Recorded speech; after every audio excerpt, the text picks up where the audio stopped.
മന്ത്രിസഭാ യോഗം കഴിഞ്ഞ ഉടനെയാണ്, ഇപ്പോൾ കഴിഞ്ഞതേ ഉള്ളൂ.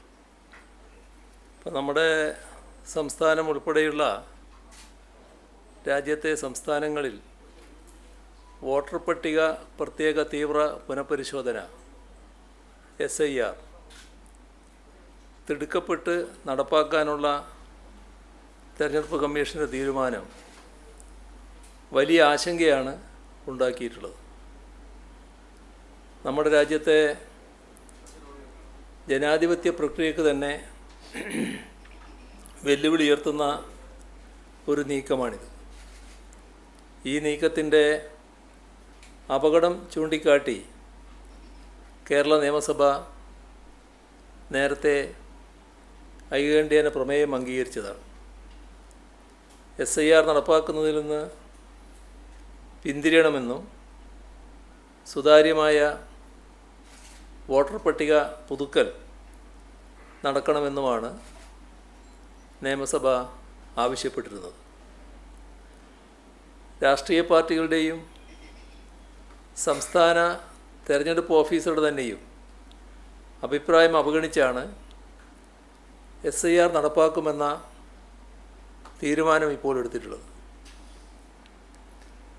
സംസ്ഥാനത്ത് തദ്ദേശ സ്വയംഭരണ സ്ഥാപനങ്ങളിലേക്കുള്ള തെരഞ്ഞെടുപ്പ് നടക്കാനിരിക്കുന്ന സാഹചര്യത്തിൽ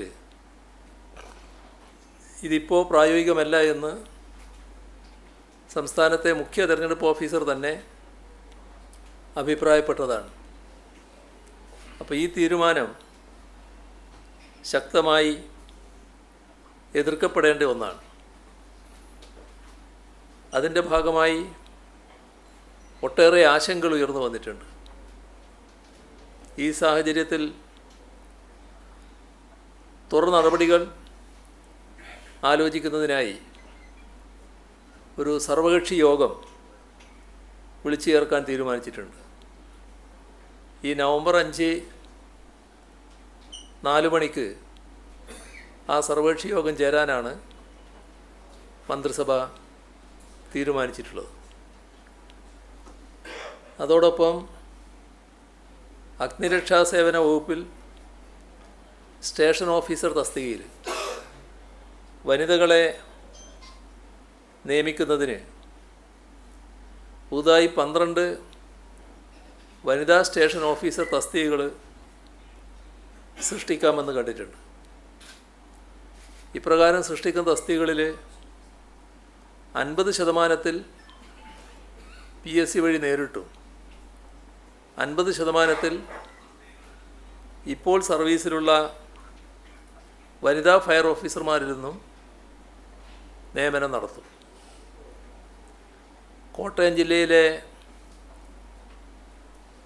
കുട്ടിക്കല്ലുണ്ടായ പ്രളയത്തിൽ വീട് നഷ്ടപ്പെട്ട 25 പേർക്ക് ഒരാൾക്ക് വീടുൾപ്പെടെ പരമാവധി 7 സെൻറ്റ് എന്ന വ്യവസ്ഥയിൽ സൗജന്യമായി കൈമാറുന്ന വസ്തുവിൻ്റെ രജിസ്ട്രേഷന് മുദ്രവിലയും രജിസ്ട്രേഷൻ ഫീസിലും ഇളവ് നൽകുകയാണ്.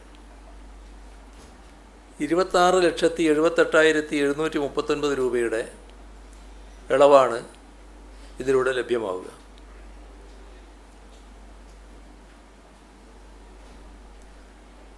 അതിദാരിദ്ര്യ നിർമ്മാർജ്ജന പദ്ധതിയുടെ ഭാഗമായുള്ള ഒരു വീഡിയോ ഇപ്പോൾ ക്യാബിനറ്റ് ആകെ കാണുകയുണ്ടായി.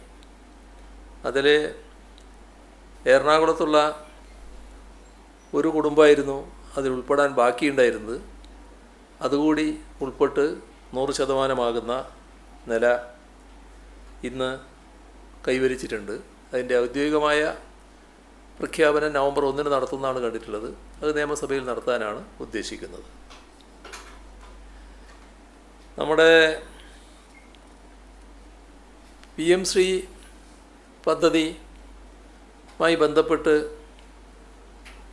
ധാരണാപത്രം ഒപ്പിട്ടപ്പോൾ അതുമായി ഒട്ടേറെ വിവാദങ്ങളും ആശങ്കകളുമൊക്കെ ഉയർന്നു വന്ന സാഹചര്യം കണക്കിലെടുത്ത് ആ പദ്ധതി നടപ്പാക്കുന്നത് സംബന്ധിച്ച് റിവ്യൂ നടത്താൻ തീരുമാനിച്ചിട്ടുണ്ട്. ഈ കാര്യം പരിശോധിച്ച് റിപ്പോർട്ട് ലഭ്യമാക്കുന്നതിന് 7 അംഗങ്ങളുള്ള ഒരു മന്ത്രിസഭാ ഉപസമിതിയും രൂപീകരിച്ചിട്ടുണ്ട്. നമ്മുടെ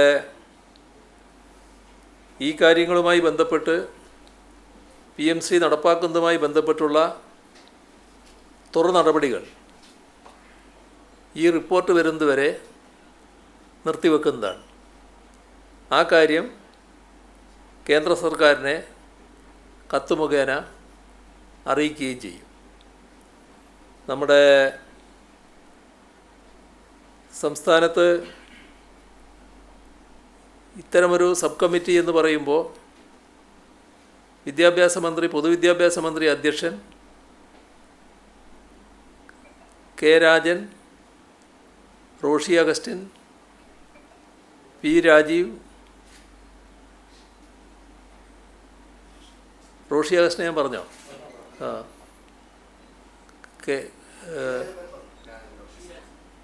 ഇല്ല,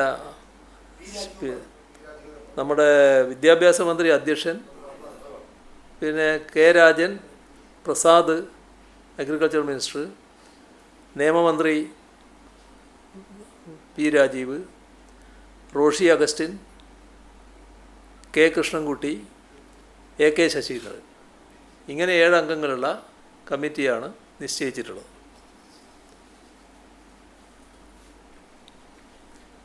നെല്ല് സംഭരണവുമായി ബന്ധപ്പെട്ട് നിലനിൽക്കുന്ന വിഷയങ്ങൾ ചർച്ച ചെയ്യാൻ മില്ലുടമകളുമായി ഒരു ചർച്ച നടന്നിരുന്നു.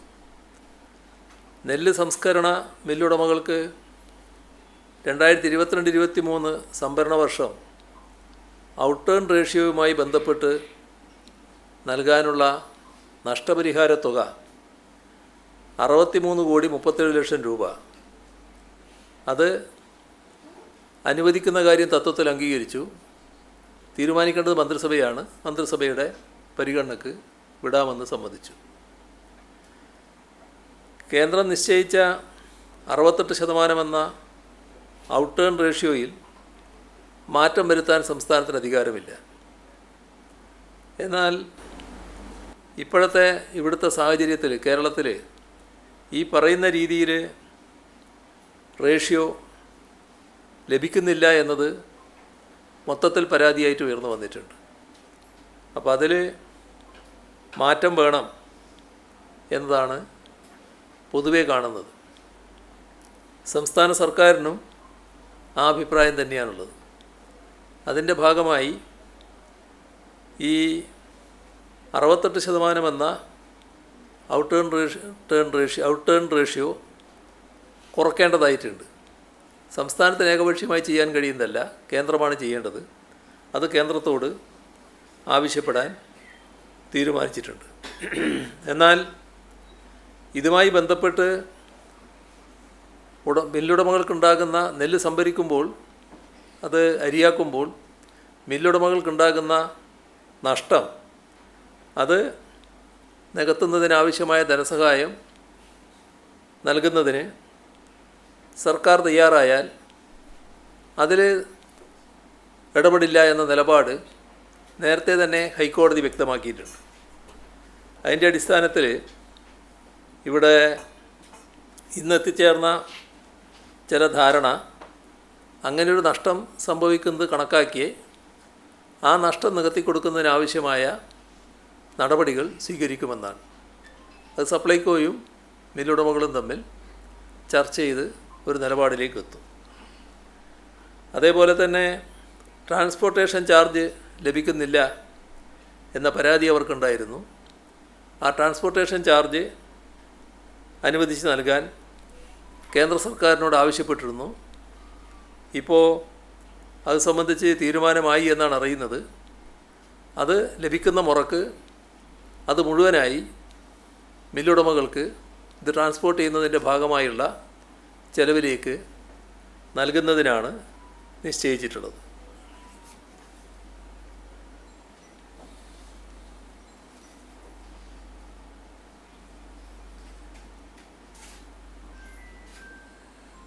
വേറൊരു കാര്യം, പൊതുവെയുള്ളൊരു കാര്യമാണ്, കേരളത്തിന് പൊതുവിൽ സന്തോഷം നൽകുന്ന കാര്യമായിരിക്കുമെന്നാണ് ഞങ്ങൾ കണക്കാക്കുന്നത്. 2016 തെരഞ്ഞെടുപ്പിൽ വിജയിച്ച് അധികാരത്തിൽ വന്ന സർക്കാരിന് ജനങ്ങൾ നൽകിയ വലിയ പിന്തുണയിലാണ് 2021 തുടർ ഭരണമുണ്ടായത്. 5 വർഷം നടപ്പാക്കിയ വികസന ജനക്ഷേമ പ്രവർത്തനങ്ങൾ കൂടുതൽ ഊർജ്ജസ്വലതയോടെ തുടരാനുള്ള ജനവിധിയാണ് 2021 ലഭിച്ചത്. ഇപ്പോൾ 2016 മുതൽ ഇതുവരെയുള്ള 10 വർഷക്കാലത്തോളമുള്ള ജനങ്ങൾക്ക് നൽകിയ വാഗ്ദാനങ്ങൾ ഓരോന്നും നടപ്പാക്കിയാണ് സർക്കാർ മുന്നോട്ട് പോകുന്നത്.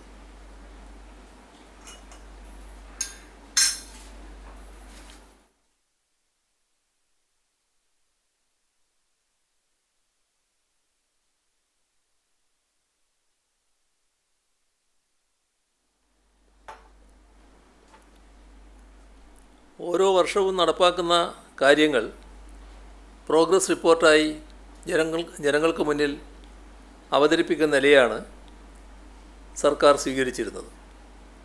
ഇത് രാജ്യത്ത് തന്നെ ഏറ്റവും സുതാര്യവും മാതൃകാപരവുമായ ഭരണ സമീപനമാണ് എന്ന് പൊതുവെ എല്ലാവരും അംഗീകരിച്ച കാര്യമാണ്.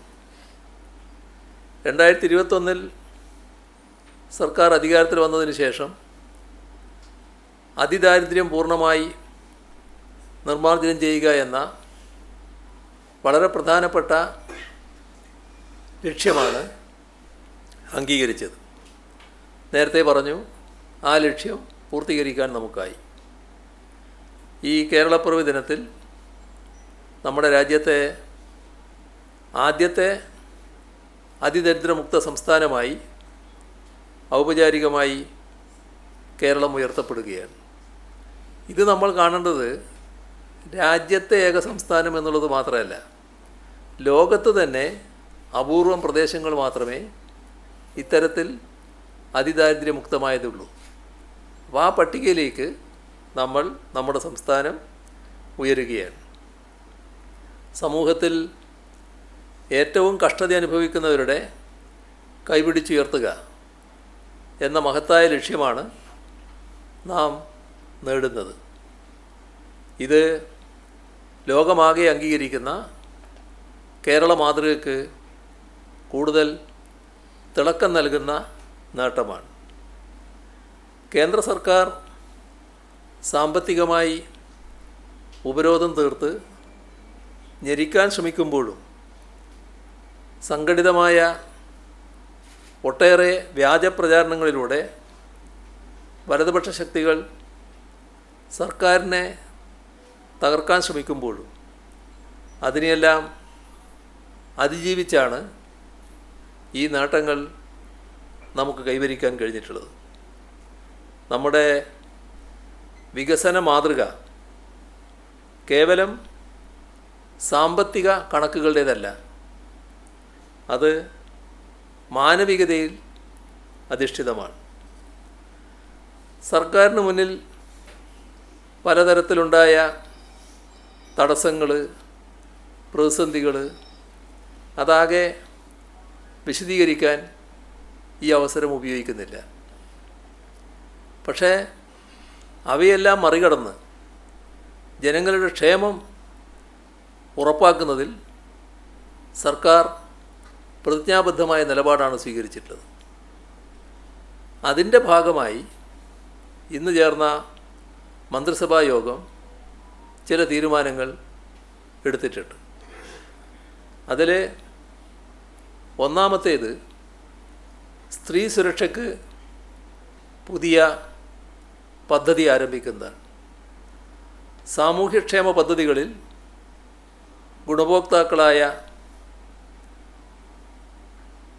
ഗുണഭോക്താക്കൾ അല്ലാത്ത ട്രാൻസ് വുമൺ അടക്കമുള്ള പാവപ്പെട്ട കുടുംബങ്ങളിലെ സ്ത്രീകൾക്ക് എല്ലാ മാസവും സാമ്പത്തിക സഹായം ഈ പദ്ധതിയിലൂടെ ഉറപ്പാക്കും.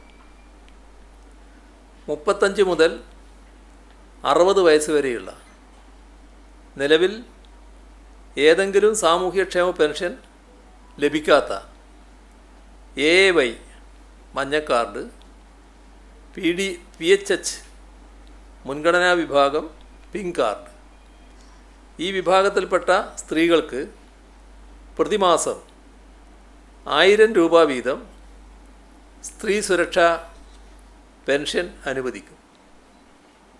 ഇത്രയും സ്ത്രീകൾക്ക് പ്രതിമാസം 1000 രൂപ വീതം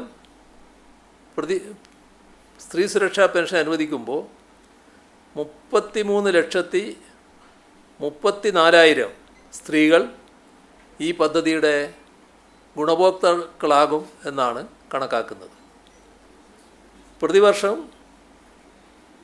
ഈ 1000 രൂപ പ്രതിമാസം നൽകുമ്പോൾ പ്രതിവർഷം 3800 കോടി രൂപ ഈ പദ്ധതിക്ക് സർക്കാർ ചെലവിടും. ഇതാണ് ഒരു ഭാഗം. മറ്റൊരു ഭാഗം യുവതലമുറക്ക് കണക്ട് ടു വർക്ക് സ്കോളർഷിപ്പാണ്.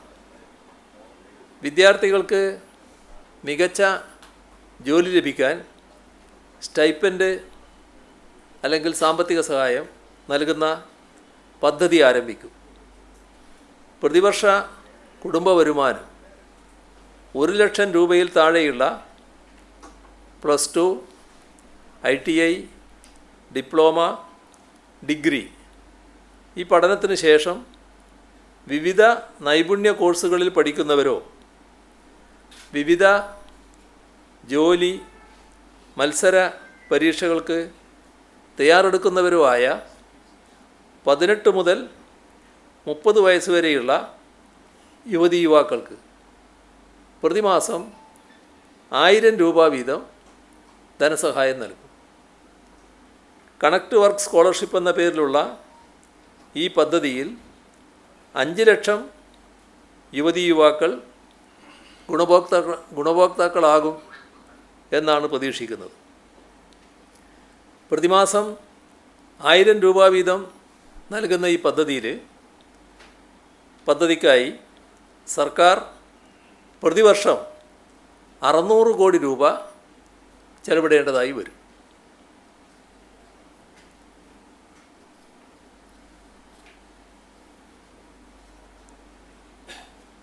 കുടുംബശ്രീ ADSകൾക്കുള്ള പ്രവർത്തന ഗ്രാൻറ്റ് ഇതോടൊപ്പം നിശ്ചയിച്ചിട്ടുണ്ട്. 1997 ആരംഭിച്ച ജനകീയാസൂത്രണ പദ്ധതിയുടെ പശ്ചാത്തലത്തിൽ കേവല ദാരിദ്ര്യ നിർമ്മാർജ്ജനത്തിനായി സംസ്ഥാന സർക്കാർ രൂപം നൽകിയ കുടുംബത്തിൻ്റെ ഐശ്വര്യം എന്നർത്ഥം വരുന്ന കുടുംബശ്രീ പദ്ധതി ഇന്ന് കേരള സംസ്ഥാനമാകമാനം വ്യാപിച്ചു കിടക്കുന്ന വനിതകളുടെ ഒരു കമ്മ്യൂണിറ്റി ശൃംഖലയായി വളർന്നിരിക്കുകയാണ്. അയൽക്കൂട്ടം, ADS, CDS എന്നിങ്ങനെയുള്ള ത്രിതല സംഘടനാ സംവിധാനത്തിലൂടെ പ്രവർത്തിക്കുന്ന കുടുംബശ്രീ ലോകത്തിലെ തന്നെ ഏറ്റവും വലിയ വനിതാ കൂട്ടായ്മയാണ്. അയൽക്കൂട്ടങ്ങൾ, ADS, CDS എന്നിങ്ങനെ ത്രിതല സംഘടനാ സംവിധാനത്തിലൂടെയാണ് കുടുംബശ്രീ പ്രവർത്തിക്കുന്നത്. ഇതിൻ്റെ അടിസ്ഥാന ഘടകമാണ് അയൽക്കൂട്ടങ്ങൾ. പ്രാദേശിക തലത്തിൽ 10 മുതൽ 20 വനിതകളെ വരെ ഉൾപ്പെടുത്തിയാണ് അയൽക്കൂട്ടങ്ങൾ രൂപീകരിക്കുന്നത്. ഒരു തദ്ദേശഭരണ പ്രദേശത്തെ ഓരോ വാർഡിലെയും അഫിലിയേഷൻ നേടിയിട്ടുള്ള അയൽക്കൂട്ടങ്ങളുടെ സംയോജിത രൂപമാണ് ADS. കേരളത്തിലെ എല്ലാ വാർഡിലും പ്രവർത്തിക്കുന്ന കുടുംബശ്രീയുടെ സംസ്ഥാനത്താകെയുള്ള 19,470 ADSകൾക്ക്, ADS എന്ന് പറഞ്ഞാൽ ഏരിയ ഡെവലപ്മെൻറ്റ് സൊസൈറ്റിയാണ്, ആ ADSകൾക്കുള്ള പ്രവർത്തന ഗ്രാൻറ്റായി പ്രതിമാസം 1000 രൂപ വീതം നൽകുന്ന പദ്ധതി ഇന്ന് തീരുമാനിച്ചിരിക്കുകയാണ്. ഇത് ഒരു ADSന് മാസം തോറും 1000 രൂപ നൽകുമ്പോൾ പ്രതിവർഷം 23,40,00,000 രൂപയാണ് സർക്കാർ നീക്കിവെക്കേണ്ടത്. ഇത് മൂന്നും പുതിയ പദ്ധതികളാണ്. ഇപ്പോൾ ഞാൻ പറഞ്ഞ 3 കാര്യങ്ങൾ. നവകേരള സദസ്സ് സംസ്ഥാനത്താകെ വിവിധ വിഭാഗം ജനങ്ങളുമായി നടത്തിയ സംവാദ പരിപാടികൾ, അതിൻ്റെ ഭാഗമായുള്ള ചർച്ചകൾ, ഇങ്ങനെ വലിയൊരു പ്രക്രിയയിലൂടെയാണ് ഈ തീരുമാനങ്ങളിലേക്ക് എത്തിയത്. പുതിയ പദ്ധതികൾക്ക് പുറമെ നിലവിലെ ആനുകൂല്യങ്ങളും പദ്ധതികളും പരിഷ്കരിക്കണമെന്നും സർക്കാർ കാണുകയാണ്. സമൂഹത്തിലെ സാമ്പത്തികമായും സാമൂഹികമായും പിന്നോക്കം നിൽക്കുന്ന അശരണരും നിരാലംബരുമായവർക്ക് കൈത്താങ്ങുന്ന നിലക്കാണ് സർക്കാർ സാമൂഹ്യ സുരക്ഷാ പെൻഷൻ നൽകുന്നത്. സാമൂഹ്യ സുരക്ഷാ പെൻഷനുകൾ, ക്ഷേമനിധി ബോർഡ് പെൻഷനുകൾ, സർക്കസ്, അവശ കലാകാര പെൻഷനുകൾ എന്നിവ നിലവിൽ പ്രതിമാസം 1600 രൂപയാണ്. ഈ തുക മുടക്കം കൂടാതെ ജനങ്ങളിലേക്ക് എത്തിക്കുക എന്നത് വളരെ പ്രയാസകരമായ ദൗത്യമാണ്. അത് മുടങ്ങാതെ നിറവേറ്റാൻ അതീവ ശ്രദ്ധയും ജാഗ്രതയുമാണ് സർക്കാർ പുലർത്തിയത്. ഒരു ഗഡു പോലും അനിശ്ചിതമായി കുടിശ്ശികയാകാതിരിക്കാൻ ശ്രദ്ധിച്ചു. ഏത് പ്രതിസന്ധി വന്നാലും പെൻഷൻ തുക നൽകുമെന്ന് ദൃഢനിശ്ചയമെടുത്തു. ഇപ്പോൾ സർക്കാർ നിലവിലെ പ്രതിമാസ പെൻഷൻ 1600-നോടൊപ്പം 400 രൂപ കൂടി ഉയർത്തി പ്രതിമാസം 2000 രൂപയായി വർദ്ധിപ്പിച്ചതായി പ്രഖ്യാപിക്കുകയാണ്. പ്രതിവർഷം 2000 രൂപ മാസം പ്രതി കൊടുക്കുമ്പോൾ പ്രതിവർഷം ഏകദേശം 13,000 കോടി രൂപയാണ് ഈ ക്ഷേമ പെൻഷൻ വിതരണത്തിനായി സർക്കാർ നീക്കിവെക്കുന്നത്.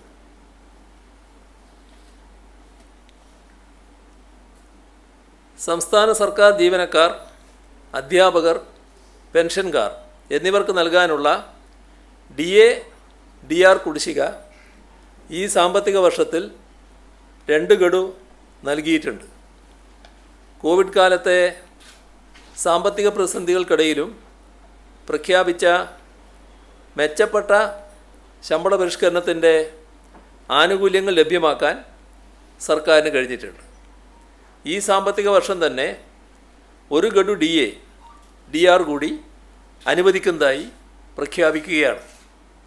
മുൻഗഡുക്കളിൽ 2%, 3% അനുവദിച്ചിരുന്നെങ്കിൽ ഇത്തവണ അത് 4% നവംബർ മാസത്തിൽ വിതരണം ചെയ്യുന്ന ശമ്പളം, പെൻഷൻ ഇവയോടൊപ്പം നൽകും.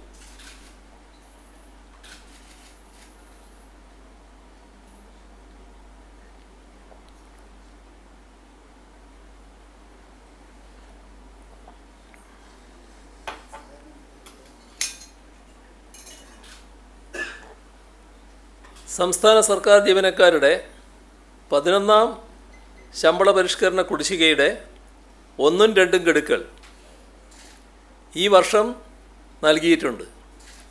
3ഉം 4ഉം ഗഡുക്കൾ ഈ സാമ്പത്തിക വർഷം തന്നെ അനുവദിക്കും. 2006 ഏപ്രിൽ 1 ശേഷം ഈ കുടിശ്ശിക തുക PF-ൽ ലയിപ്പിക്കുന്നതാണ്. PF ഇല്ലാത്തവർക്ക് പണമായി 2026 ഏപ്രിൽ 1 ശേഷം നൽകും. അംഗൻവാടി വർക്കർമാരുടെയും ഹെൽപ്പർമാരുടെയും പ്രതിമാസ ഓണറേറിയം 1000 രൂപ വീതം വർദ്ധിപ്പിക്കുന്നതായി പ്രഖ്യാപിക്കുന്നു.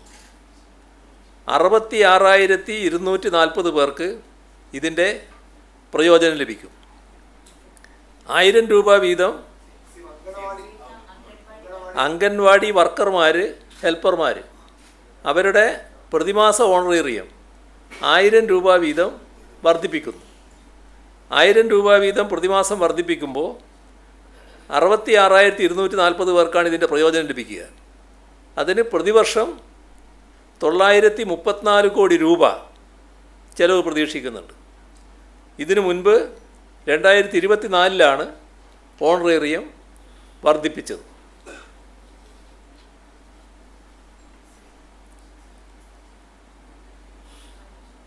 സാക്ഷരതാ പ്രേരക്മാരുടെ അവരെ തുടർ വിദ്യാകേന്ദ്രം നോഡൽ പ്രേരക്മാർ അവരുടെ പ്രതിമാസ ഓണറേറിയം 1000 രൂപയായി വർദ്ധിപ്പിക്കും. ഈ ഇനത്തിൽ പ്രതിവർഷം 5,50,00,000 രൂപയാണ് അധികമായി ചിലവാകുക. ഇതേവരെയുള്ള കുടിശ്ശിക മുഴുവൻ നൽകുകയും ചെയ്യും. ആശാ വർക്കർമാരുടെ പ്രതിമാസ ഓണറേറിയം 1000 രൂപ വർദ്ധിപ്പിക്കും. 26,125 പേർക്കാണ് ഇതിൻ്റെ പ്രയോജനം ലഭിക്കുക. ഈ ഇനത്തിലെ പ്രതിവർഷം 250 കോടി രൂപയാണ് ചിലവാകുന്നത്. അതായത് ആശാ വർക്കർമാർക്ക് പ്രതിമാസ ഓണറേറിയം 1000 രൂപ വർദ്ധിപ്പിക്കുമ്പോൾ ഒരു വർഷം 250 കോടി രൂപയുടെ ചിലവുണ്ടാകും. ഇതേവരെയുള്ള കുടിശ്ശിക മുഴുവൻ നൽകുകയും ചെയ്യും.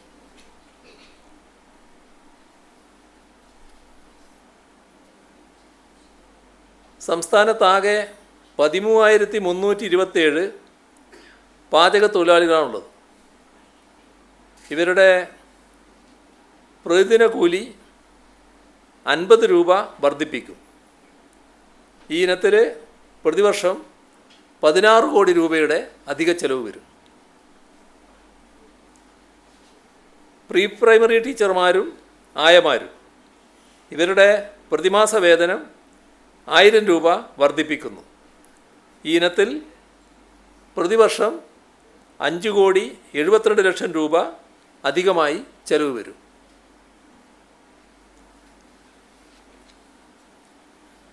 ഗസ്റ്റ് ലെക്ചർമാരുടെ പ്രതിമാസ വേതനം പരമാവധി 2,000 രൂപ വർദ്ധിപ്പിക്കുന്നു. ഈ ഇനത്തിൽ പ്രതിവർഷം 2,07,00,000 രൂപയാണ് ചെലവ് വരിക.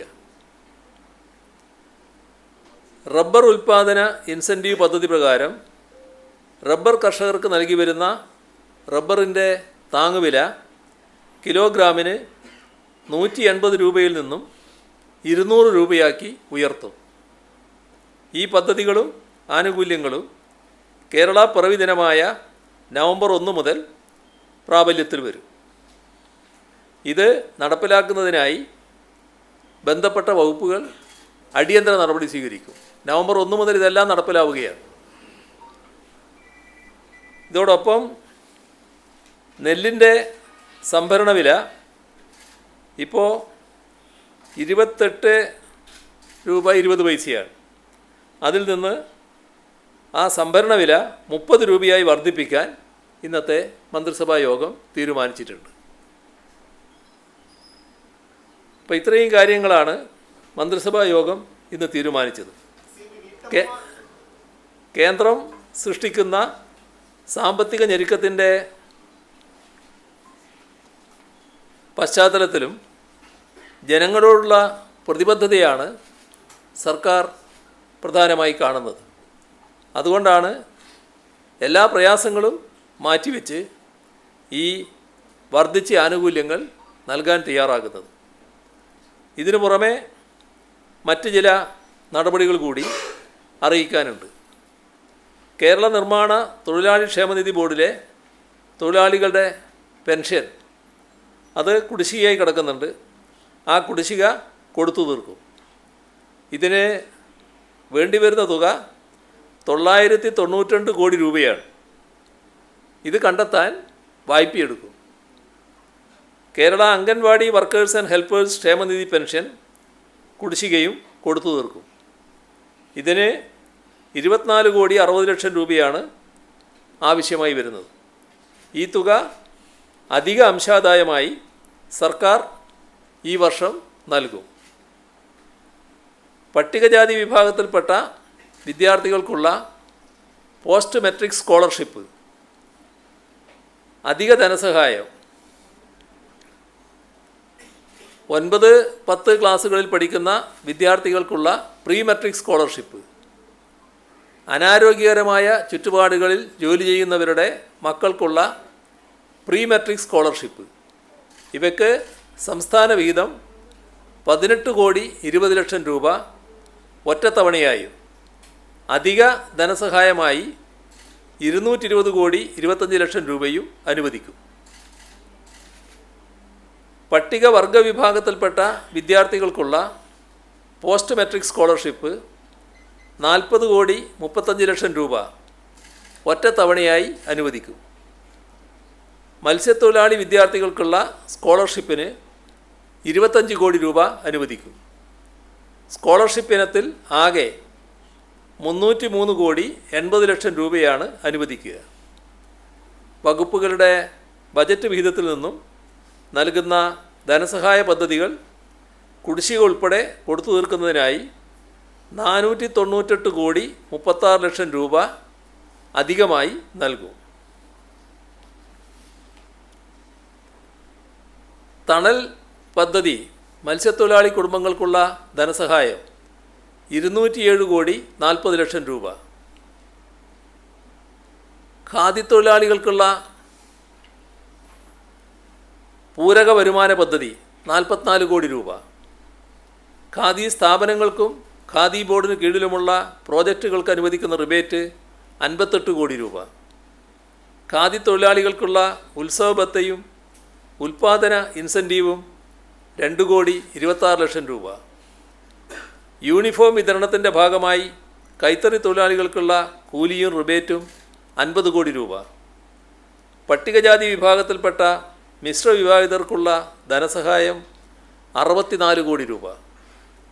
പട്ടികവർഗ വിഭാഗത്തിൽപ്പെട്ട മിശ്ര വിവാഹിതർക്കുള്ള ധനസഹായം 1,17,00,000 രൂപ. മിശ്ര വിവാഹിതർക്കുള്ള ധനസഹായം 11,85,00,000 രൂപ. വന്യമൃഗ ആക്രമണങ്ങൾക്ക് ഇരയാകുന്നവർക്കുള്ള ധനസഹായം 16 കോടി രൂപ. മലബാർ ദേവസ്വത്തിൻ്റെ കീഴിലുള്ള ആചാര്യസ്ഥാനീയർ, കോലധാരികൾ എന്നിവർക്കുള്ള ധനസഹായം 82 ലക്ഷം രൂപ. പമ്പിംഗ് സബ്സിഡി 42,86,00,000 രൂപ.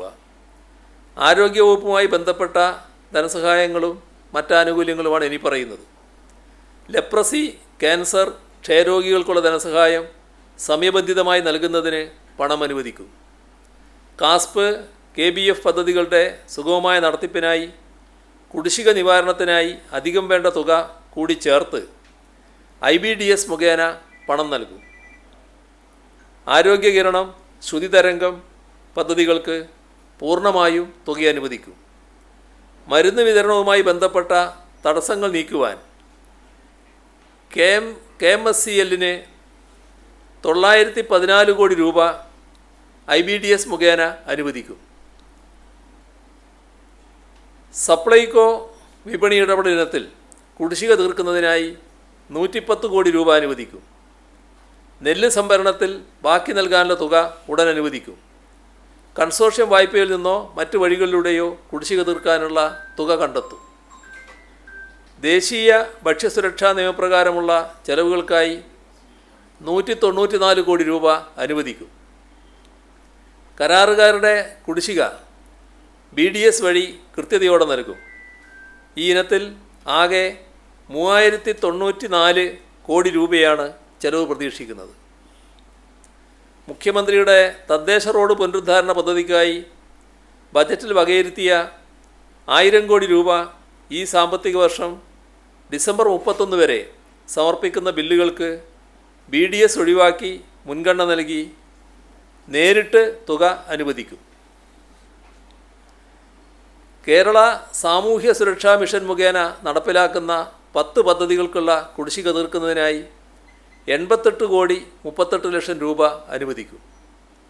വയോമിത്രം 30 കോടി രൂപ, സ്നേഹപൂർവം 43,24,00,000 രൂപ, ആശ്വാസകിരണം 6,55,00,000 രൂപ, സ്നേഹസ്പർശം 25 ലക്ഷം രൂപ, മിഠായി 7,99 ലക്ഷം രൂപ, വി കെയർ 24 ലക്ഷം ഇങ്ങനെയാണ് അനുവദിക്കുക. 2025 മാർച്ച് മാസം വരെയുള്ള പുതിയ അപേക്ഷകൾ പരിഗണിക്കാനും തീരുമാനമെടുത്തിട്ടുണ്ട്. അങ്ങനെ വരുമ്പോൾ ആശ്വാസകിരണം പദ്ധതിക്ക് 55 കോടി രൂപയും സമാശ്വാസം പദ്ധതിക്ക് 3,10,00,000 രൂപയും കൂടി വേണ്ടി വരും. കുടിശ്ശിക ഉൾപ്പെടെ മൊത്തം ആവശ്യമായ 146,48,00,000 രൂപ അനുവദിക്കും. പ്രവാസി ക്ഷേമ ബോർഡിൻ്റെ പെൻഷൻ പദ്ധതി തടസ്സമില്ലാതെ മുന്നോട്ട് കൊണ്ടുപോകുന്നതിനായി 70 കോടി രൂപ അനുവദിക്കും. ഖാദി ബോർഡ്, കരകൗശല വികസന കോർപ്പറേഷൻ, ബാംബു കോർപ്പറേഷൻ, മരം കയറുന്നവർക്കുള്ള പെൻഷൻ, തോട്ടം തൊഴിലാളികൾക്കുള്ള ധനസഹായം, വൃദ്ധസദന കൗൺസിലർമാർക്കുള്ള ഓണറേറിയം എന്നിവയ്ക്കായി ആകെ 78,26,00,000 രൂപ അനുവദിക്കും. ബജറ്റ് വിഹിതമില്ലാത്ത സുരഭി, ഹാൻവീവ്, ഹാൻഡെക്സ് എന്നീ സ്ഥാപനങ്ങൾക്ക് കുടിശ്ശിക തീർക്കുന്നതിനായി 20,61,00,000 രൂപ നൽകും. ഒരിക്കൽ കൂടി പറയാണ്, 2016-ലും 2021-ലും സത്യപ്രതിജ്ഞ ചെയ്ത് അധികാരമേൽക്കുമ്പോൾ ഞങ്ങൾ ജനങ്ങൾക്ക് നൽകിയ ഉറപ്പുകളുണ്ട്. അവ ഒന്നൊന്നായി നടപ്പാക്കുന്നതിൽ ഒരു വിട്ടുവീഴ്ചയും ഉണ്ടാകില്ല എന്നതാണ് ഈ 10 വർഷക്കാലത്തെ അനുഭവം. മുൻകാലങ്ങളിലെ പതിവ് മാറ്റി 2021-ൽ കേരളത്തിലെ ജനങ്ങൾ തീരുമാനിച്ച ഭരണ തുടർച്ചയാണ് ഏത് പ്രതിസന്ധികളെയും മറികടന്നുകൊണ്ട് മുന്നോട്ട് പോകാനുള്ള വർദ്ധിച്ച കരുത്ത് നമ്മുടെ നാടിന് നൽകിയത്. ജനങ്ങളുടെ അകമഴിഞ്ഞ പിന്തുണയോടെ നവകേരളം കെട്ടിപ്പടുക്കുന്നതിനുള്ള ദൃഢനിശ്ചയവുമായി സർക്കാർ മുന്നോട്ട് പോവുക തന്നെ ചെയ്യും. ഇത്രയും കാര്യങ്ങളാണ് വെക്കാൻ.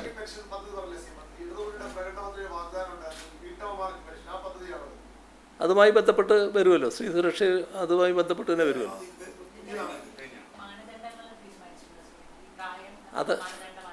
അത് പറഞ്ഞല്ലോ, അതിൻ്റെ വ്യക്തമായി പറഞ്ഞല്ലോ, കൃത്യമായ വയസ്സ് പറഞ്ഞല്ലോ.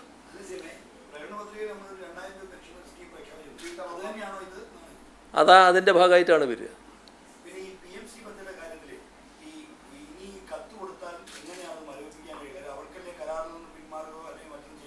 അതിപ്പോൾ തീരുമാനമായി. അതിൻ്റെ ബാക്കി കാര്യങ്ങൾ ഇനി ഞങ്ങൾ ചർച്ച ചെയ്ത് ഒരു നിലപാടെടുത്തോളൂ.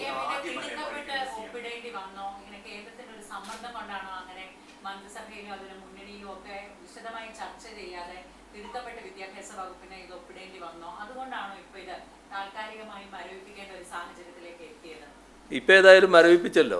അല്ല, മരവിപ്പിക്കുക വെച്ചാൽ റിവ്യൂ ചെയ്യാന്നുണ്ടല്ലോ. ആ റിവ്യൂ ചെയ്യുന്ന സാഹചര്യത്തിൽ ഇപ്പോൾ അതിൻ്റെ മറ്റ് വിശദാംശങ്ങളിലേക്ക് പോകാതിരിക്കലാണ് നല്ലത്. അതിൻ്റെ കാര്യം അതെ, അതിന് നിങ്ങൾക്ക് ധാരാളം സംശയങ്ങൾ അതുമായി ബന്ധപ്പെട്ടുണ്ടാവും. പക്ഷേ ഇപ്പോൾ ഒരു നിലപാടെടുത്തല്ലോ, ആവശ്യമായ കാര്യങ്ങളെല്ലാം പൊതുസമൂഹത്തിന് മുന്നിൽ ഉയർന്നു വന്നല്ലോ.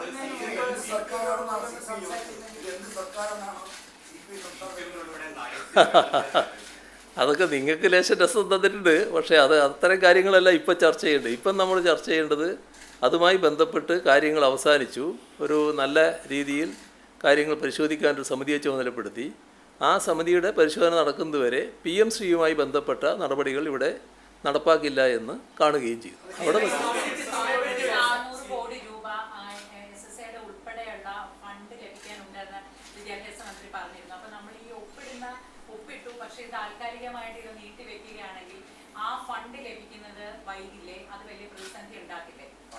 അല്ല, ആ കാര്യങ്ങളൊക്കെ ചർച്ച ചെയ്യാനാണല്ലോ ഇപ്പോൾ ഒരു സമിതി വന്നിട്ടുള്ളത്.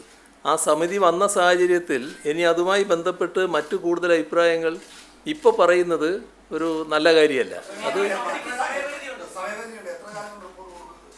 അത് പിന്നെ പെട്ടെന്ന് തന്നെ വരുമല്ലോ. ഇപ്പോൾ പെട്ടെന്നെന്ന് പറഞ്ഞാൽ നമ്മളെല്ലാവരും ഇനി കുറച്ച് നാൾ കഴിഞ്ഞാൽ വലിയ തിരക്കിലാവുമല്ലോ.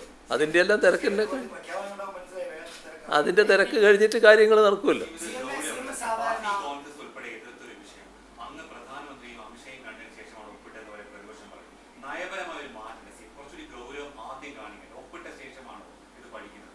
അല്ല, എങ്ങനെയുള്ള പല ആക്ഷേപങ്ങളും ഉന്നയിക്കുന്ന ഒരു സ്ഥിരം പതിവായിട്ട് വന്നിട്ടുണ്ടല്ലോ. ആ പതിവ് അവർക്ക് ഉപേക്ഷിക്കാൻ കഴിയില്ല. കാരണം അവർ കാണുന്നത് ഞങ്ങൾക്കുള്ള പൊതുവായ സ്വീകാര്യത അത് എങ്ങനെ തകർക്കാൻ പറ്റുമെന്ന് നോക്കലാണ്. അതിൻ്റെ ഭാഗമായുള്ള ആക്ഷേപങ്ങളും ദുരാരോപണങ്ങളും സാധാരണ അവരുന്നയിച്ചു കൊണ്ടേയിരിക്കാറുണ്ട്. പക്ഷേ അവരുടെ നിർഭാഗ്യം എന്ന് പറയട്ടെ, ജനങ്ങളതൊന്നും സ്വീകരിക്കുന്നില്ല. കാരണം ജനങ്ങൾക്ക് ഞങ്ങളുടെ നിലപാടുകളുടെ വിശ്വാസ്യത പൂർണ്ണമായും ബോധ്യമുള്ളതാണ്. അതുകൊണ്ട് തന്നെ ഞങ്ങളെ ഏതെങ്കിലും തരത്തിൽ ഒരു വർഗീയതയുമായി ചേർത്ത് നിർത്താൻ ശ്രമിച്ചാൽ അത് വിലപ്പോകുമെന്ന് ആരും അത്ര പെട്ടെന്ന് കണക്കാക്കേണ്ടതായിട്ടില്ല. എന്നാൽ നല്ല രീതിയിൽ അതിന് പ്രചരണം കൊടുക്കാൻ ചിലർ തയ്യാറാകുന്നുണ്ട് എന്നുള്ളതും നമ്മുടെ നാട്ടിലൊരു വസ്തുതയാണ്.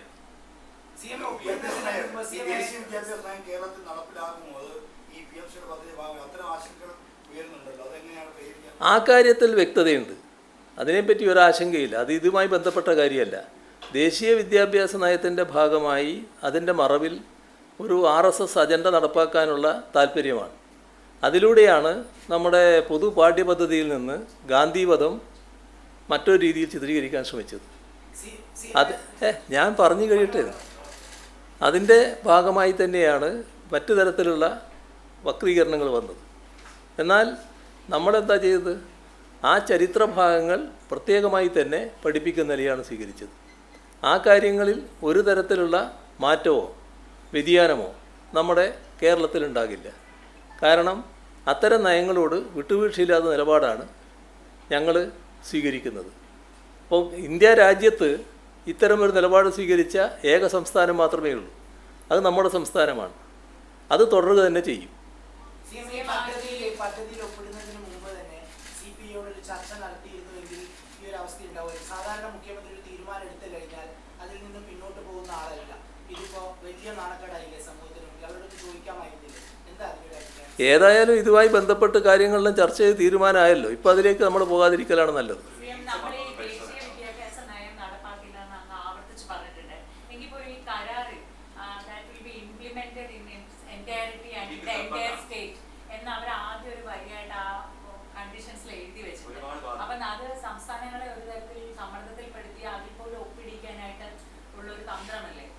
അല്ല, അതിൻ്റെ സാഹചര്യങ്ങളെക്കുറിച്ച് വിശദീകരിക്കാനല്ല ഞാനിപ്പോൾ ഉദ്ദേശിക്കുന്നത്. ആ സാഹചര്യങ്ങൾ വിശദീകരിക്കുന്നത് ഇന്നത്തെ നിലയിൽ ഒരു നല്ല കാര്യമല്ല. അതുകൊണ്ടാണ്.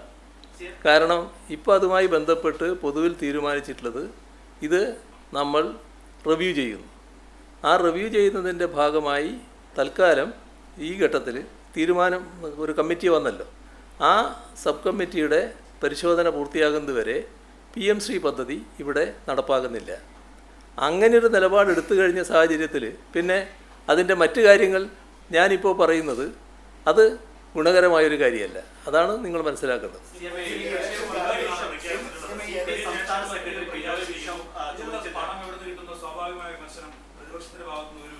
എന്താ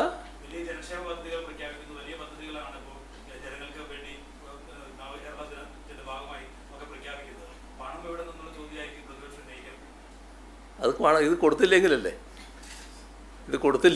പണം ഇവിടുന്നത്. പണം കയ്യിലുണ്ടാകുന്നതോടല്ലേ കൊടുക്കുന്നത്.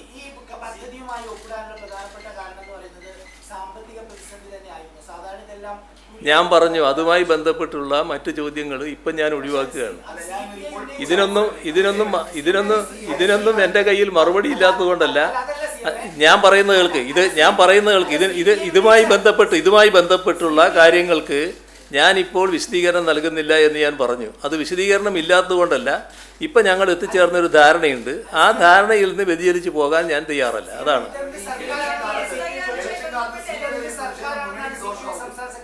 അതല്ലേ നേരത്തെ ഒരാൾ ചോദിച്ചത്. നിങ്ങൾ മൈക്ക് വെച്ച് ചോദിക്കുന്നത് മാത്രമേ ഉള്ളൂ. മൈക്കില്ലാതെ നേരത്തെ ചോദിച്ചില്ലേ? നിങ്ങൾ മൈക്ക് ചോദിക്കുന്നതുകൊണ്ട് മാത്രം ഞാനതിന് മറുപടി പറയൂ.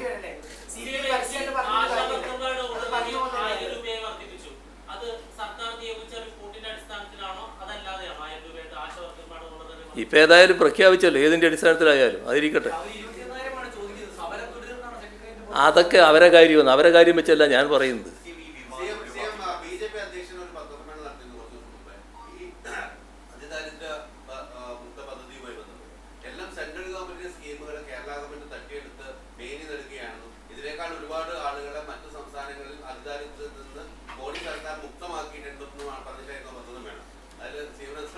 നല്ലതല്ലേ?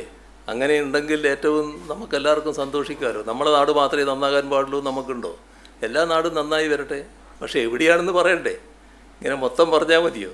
ഈ കണക്കുകൾ ഞങ്ങളതല്ലല്ലോ, ഇന്ത്യ ഗവൺമെൻറ് തന്നെയല്ലേ. ഇന്ത്യ ഗവൺമെൻറ് കണക്ക് വരുമ്പോൾ നമ്മളാണല്ലോ പല കാര്യങ്ങളിലും മുൻപന്തിയിൽ നിൽക്കുന്നത്. ഇപ്പോൾ ഈ നിലയിൽ എത്തിയിരിക്കുന്നു. ഇതിൻ്റെ ഗുണഫലം നമ്മുടെ നാടിന് മാത്രമല്ലല്ലോ, രാജ്യത്തിനാകെയല്ലേ വരുന്നത്.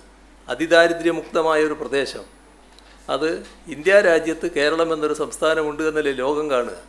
അപ്പോൾ ഇന്ത്യ രാജ്യത്തിനകത്ത് അതിദാരിദ്ര്യമുക്ത പ്രദേശം ഉണ്ട് എന്നല്ലേ വരും. അപ്പോൾ ഇന്ത്യക്കല്ലേ ക്രെഡിറ്റ്. ഇപ്പോൾ നമ്മൾ വിഴിഞ്ഞം പോർട്ടുണ്ടാക്കി. വിഴിഞ്ഞം പോർട്ട് കേരളത്തിൻ്റെതാണോ? രാജ്യത്തിൻ്റെ പോർട്ടായിട്ടല്ലേ പുറത്തറിയപ്പെടുക. അപ്പോൾ രാജ്യത്തിൻ്റെ ഒരു അഭിമാന സ്തംഭമായിട്ടല്ലേ അത് മാറുന്നത്. അപ്പോൾ നമ്മൾ ഒരു നേട്ടമുണ്ടാക്കുന്നു എന്ന് പറയുമ്പോൾ അത് നമ്മുടെ സങ്കുചിതമായൊരു നേട്ടം മാത്രമല്ല, നാടിൻ്റെ സങ്കുചിതമായൊരു നേട്ടം മാത്രമല്ല, രാജ്യത്തിൻ്റെ തന്നെ നേട്ടമായിട്ടല്ലേ അത് മാറുന്നത്. ആ നിലക്കല്ലേ അതിനെ കാണേണ്ടത്.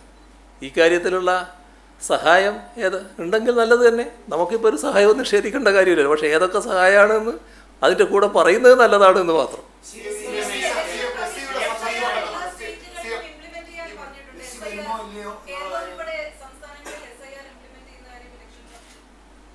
അതെ, അതല്ലേ ഞാൻ പറഞ്ഞത്. അതിൻ്റെ ഒരു യോഗം എല്ലാ രാഷ്ട്രീയ പാർട്ടികളുടെയും യോഗം ചേരാൻ തീരുമാനിച്ചിരിക്കുകയാണ്. 5-ാം തീയതി വൈകുന്നേരം 4 മണിക്ക് എല്ലാവരുടെയും യോഗം വിളിച്ചു ചേർക്കുക. എന്നിട്ട് പൊതുവിൽ ചർച്ച ചെയ്തൊരു നിലപാടെടുക്കാമെന്നാണ് കാണുന്നത്.